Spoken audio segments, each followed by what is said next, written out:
Huzur, pertanyaan berikutnya dari Nyonya Nagina Aslam Sahibah. Beliau meminta untuk dibacakan. Pertanyaannya adalah, sampai saat ini telah datang 124.000 nabi di dunia ini, dan setiap nabi selalunya memiliki mukjizat. Mohon jelaskan mengenai mukjizat yang dimiliki oleh pendakwa Nabi Mirza Ghulam Ahmad. Saya akan jelaskan, namun apakah beliau hafal apa saja mukjizat ke-124.000 nabi tersebut? Mukjizat yang difahami oleh orang-orang dan yang diminta oleh mereka, ketika mukjizat yang seperti itu diminta kepada Rasulullah untuk memperlihatkannya, Quran berfirman, "Katakan saja bahwa permintaan kalian itu tidak benar, tidak akan diperlihatkan. Dan katakan juga kepada mereka bahwa meskipun diperlihatkan mukjizat seperti itu kepada mereka, mereka tetap tidak akan beriman. Untuk itu tidak ada manfaatnya." Coba Anda perhatikan, setelah melihat mukjizat Hadrat Musa, berapa orang dari antara kaum beliau yang beriman, selain dari para penyihir yang mengetahui hakikat? Tidak ada satupun. Berapa orang yang beriman setelah melihat mukjizat Hadrat Isa alaihissalam? Dari sekian hawari beliau, tidak ada satupun yang beriman kepada beliau karena melihat mukjizat. Kebenaran dan dalil beliaulah yang membuat mereka beriman. Dan selain itu, sejarah menjadi saksi bahwa tidak ada satupun yang beriman kepada Hadrat Isa alaihissalam disebabkan oleh melihat mukjizat. Lantas apa itu mukjizat? Kalau begitu seperti hanya sebuah permainan saja. Dalam hal ini, i'jaz memiliki makna lain. Al-Quran Karim dalam menerangkan hal tersebut berfirman, "Wa aqsamu billahi jahda aimanihim la in ja'athum ayatun la yu'minunna biha qul innamal ayatu indallah wa ma yusy'irukum annaha idza ja'at la yu'minun." Wahai Muhammad Rasulullah, mereka bertanya kepada engkau, coba perlihatkan satu ayat atau satu tanda. Sekarang, apakah wanita yang bertanya ini mengetahui bahwa ketika permintaan ini dilontarkan, apakah Rasulullah tidak pernah memperlihatkan tanda kepada mereka sebelumnya? Jika memang telah diperlihatkan, kenapa tidak mengatakan bahwa banyak sekali tanda yang sudah diperlihatkan? Allah Ta'ala justru menjawab, katakan saja kepada mereka bahwa Tuhan memiliki banyak tanda-tanda mukjizat, namun bagaimana caranya menjelaskan pada kalian? Annaha idza ja'at la yu'minun. Karena meskipun tanda itu diperlihatkan, mereka sama sekali tidak akan beriman. Mereka ini dusta.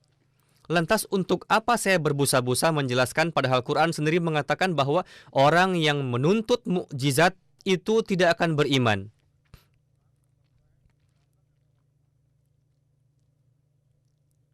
Lantas bagaimana orang-orang menjadi beriman? Dalam hal ini, Quran telah menjelaskan prinsip pokok yang jelas.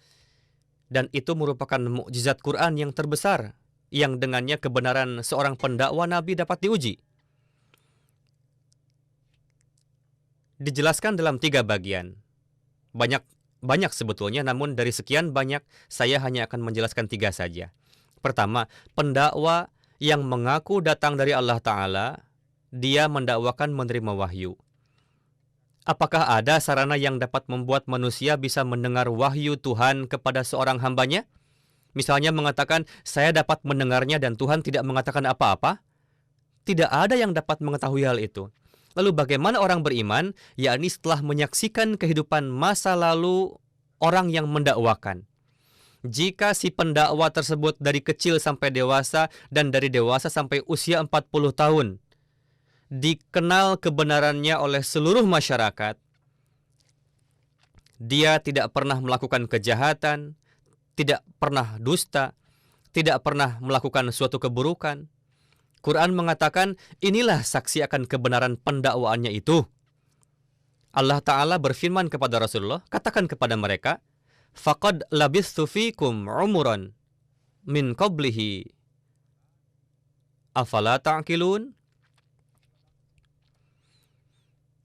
Artinya, sesungguhnya aku telah tinggal bersamamu beberapa lama sebelumnya, maka apakah kamu tidak memikirkannya? Kenapa kamu tidak melihatnya? Orang yang sejak kecil sampai dewasa, dari dewasa sampai tua, dikenal sebagai orang yang bersih dan berhati suci, sehingga orang yang mengenalnya, baik itu seagama maupun beda agama, memberikan kesaksian bahwa orang ini baik, dapat dipercaya, dan jujur. Lantas bagaimana mungkin pada umur 40 tahun, tiba-tiba orang yang jujur ini mengada-adakan dusta kepada Allah Ta'ala?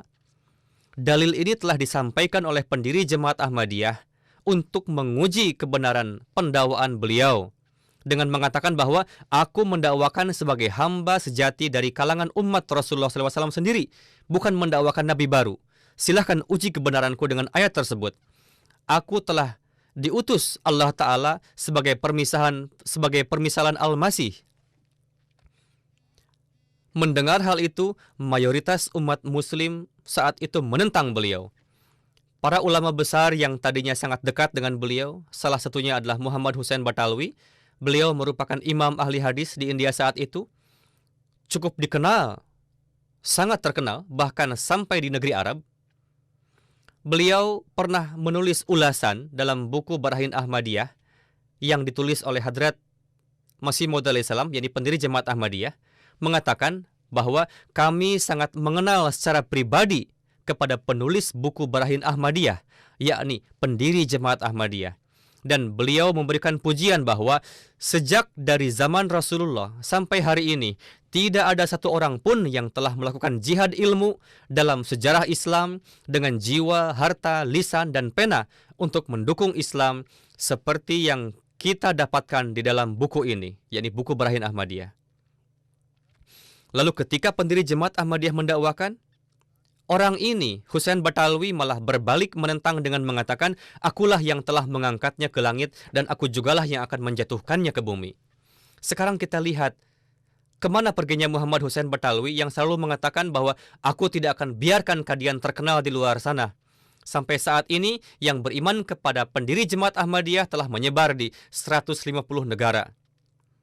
Memang ada juga agama yang menyebar pesat di dunia ini, namun orang yang dulunya sendiri, kehidupan masa lalunya menjadi saksi kebenarannya, namun ketika dia mendakwakan dari Tuhan, didustakan, ditinggalkan kerabatnya dan orang-orang, lalu Allah Ta'ala memberikan kemenangan kepada orang tersebut.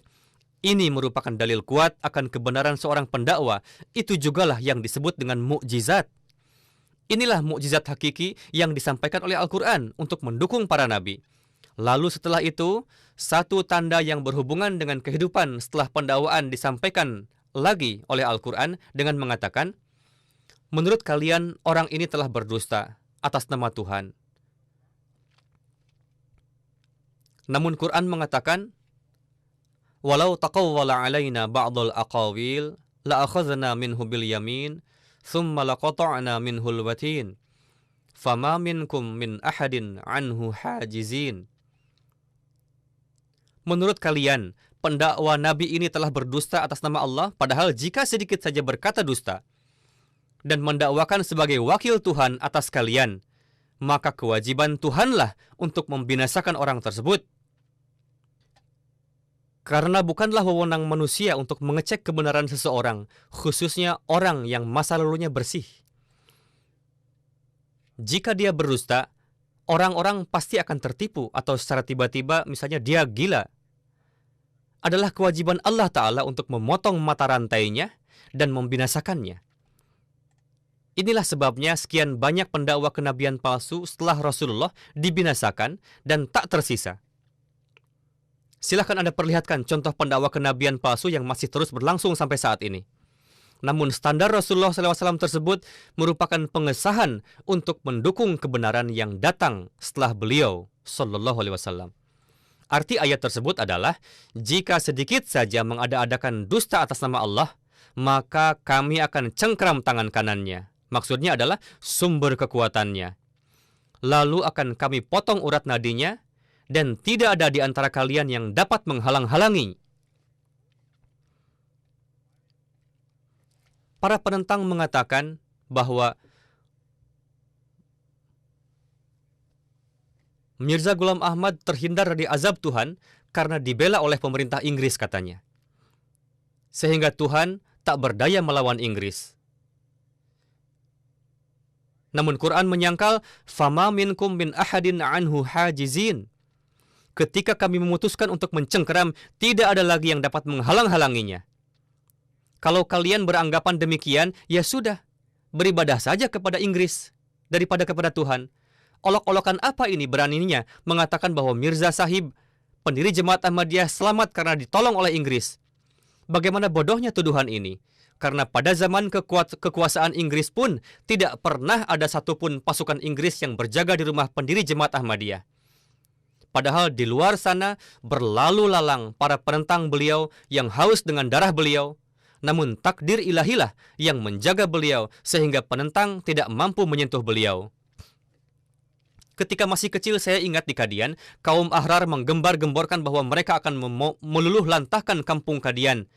Dan pesannya akan kami kubur di sini katanya. Sekarang kemana perginya mereka? Bagaimana mungkin pesan Islam bisa ditahan?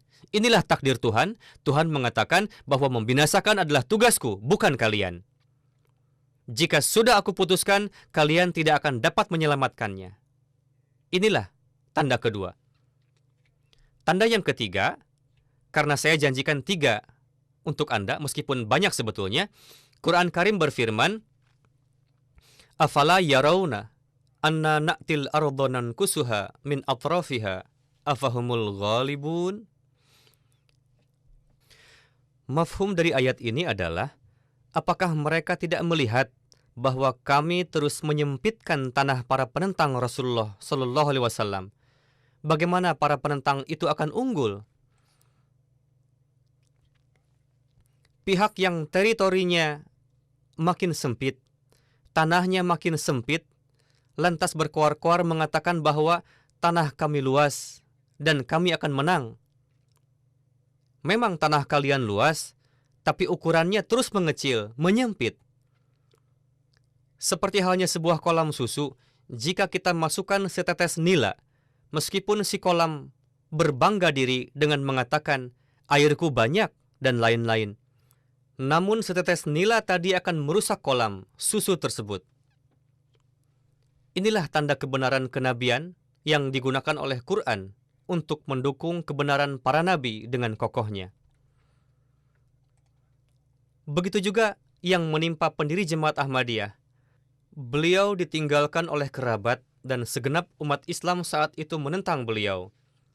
Dalam keadaan seperti itu, beliau mengumumkan bahwa wujud yang dianggap Tuhan oleh pemerintah Inggris, yakni Hadrat Isa alaihissalam, telah wafat.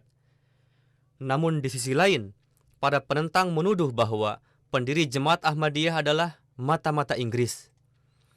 Yang membuat para ulama marah dan menentang beliau adalah karena beliau mengumumkan bahwa Nabi Isa alaihissalam telah wafat, yang notabene dianggap Tuhan oleh pemerintah Inggris. Bagaimana mungkin orang yang berani mengatakan seperti itu dikatakan sebagai mata-mata Inggris? Karena itu jugalah pemerintah Inggris pun memusuhi beliau alaihissalam, yakni pendiri Jemaat Ahmadiyah. Berkali-kali terjadi persidangan yang menyerang pendiri Jemaat Ahmadiyah untuk mendukung para penentang. Sedikitpun pemerintah Inggris tidak pernah membela pendiri Jemaat Ahmadiyah. Meskipun demikian, tidak hanya umat yang seagama dengan beliau, para pengikut agama yang dianut pemerintah Inggris pun menentang beliau, yang mana seluruh pendeta di Hindustan pada saat itu menentang beliau.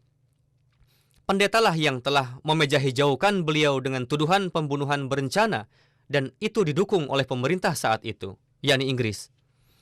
Lalu umat Hindu menentang beliau karena pendiri Jemaat Ahmadiyah mendakwakan diri sebagai Krishna. Kalau memang beliau pendusta, bagaimana mungkin beliau malah terus semakin berani untuk mendakwakan dan mendakwakan lagi? Kalau memang beliau pendusta, dalam keadaan di mana seluruh negeri menentang beliau, dan menurut mereka pun Tuhan tidak akan menolong pendusta, malah Tuhan pun mengatakan bahwa aku pun ingin membinasakan pendakwa palsu, bagaimana mungkin si pendakwa palsu tersebut bisa selamat? Di antara keluarga besar pendiri Jemaat Ahmadiyah, tidak ada satupun yang tampil membela beliau. ada 70 anggota keluarga beliau. Yang mengenainya Allah Ta'ala berfirman, Sayan qati'u min abaika wa yubda'u minka. Yakni silsilah keturunan dari nenek moyangmu akan diputus. Seterusnya akan dimulai dari engkau. Artinya adalah kerabat yang beriman kepada beliaulah yang akan terus berlangsung silsilah keturunannya. Yang beriman ada dua. Yang mana pada saat itu belum beriman, namun di antara keturunannya di kemudian hari bai'at. Yakni pertama Mirza Gul Muhammad Sahib, putra beliau ada saat ini. Lalu nenek istri saya adalah putri dari Mirza Imamuddin, seorang penentang keras pendiri Jemaat Ahmadiyah alaihissalam. Begitu mukhlisnya nenek istri saya tersebut, sehingga orang-orang pun memujinya. Inilah dua pengecualian yang silsilah keturunannya terus berlangsung. Selebihnya sudah tidak ada. Dan kami katakan, silahkan kalau ada yang bisa membuktikan bahwa keturunan dari kerabat beliau yang menentang. Saat ini, keturunan pendiri Jemaat Ahmadiyah sudah tersebar di seluruh dunia. Saat ini, keturunan pendiri Jemaat Ahmadiyah sudah tersebar di seluruh dunia. Siapakah yang menolong beliau? Saat itu semua orang meninggalkan beliau, tapi Tuhan tidak. Dan Tuhan sempurnakan janjinya. Tuhan berfirman, telah datang seorang pemberi ingat ke dunia, namun dunia tidak menerimanya, namun Tuhan akan menerimanya, yakni Allah Ta'ala mengakui kebenarannya, dan Tuhan akan menzahirkan kebenarannya dengan serangan yang dahsyat. Lalu berfirman, Aku akan sampaikan tabligh engkau ke seluruh penjuru dunia. Apakah Tuhan memberikan dukungan pada pendusta seperti ini? Di mana Tuhan berjanji untuk menyampaikan tabligh ke seluruh dunia ketika orang tersebut masih sendiri saat itu? Dalam jangka waktu 100 tahun, Tuhan telah memasukkan puluhan juta, lebih dari 10 juta orang masuk ke dalam Jemaat Ahmadiyah. Dan janji yang menyatakan, Aku akan sampaikan tabligh engkau ke seluruh dunia, itu disampaikan ketika beliau masih sendiri. Dan jumlah negara yang sudah ada jemaatnya adalah 150, atau menurut perhitungan saya 154 negara. Yakni Tuhan memunculkan dukungan kepada pendiri Jemaat Ahmadiyah dari seluruh penjuru dunia. Afrika juga termasuk, Amerika juga, Inggris, negeri-negeri Eropa, negeri-negeri timur yang dekat maupun jauh. Pertolongan dari mana ini? Sebelum ada dukungan ilahi, selalunya tidak pernah terjadi yang seperti ini. Jika Tuhan memperlakukan seperti ini kepada pendiri Jemaat Ahmadiyah, lalu apa kesalahan pendakwa nabi palsu yang telah datang sebelum ini? Karena mereka semua dibinasakan tidak tersisa. Inilah dalil yang hidup dan abadi. Perihal memperlihatkan mukjizat dapat menghidupkan sesuatu yang mati menjadi hidup. Hal seperti itu sudah biasa diperlihatkan oleh tukang sulap. Dan tidaklah hal tersebut mengakibatkan berimannya seseorang. Inilah mukjizat yang diperlihatkan oleh Al-Quran yang sebagai buahnya banyak sekali orang bai'at.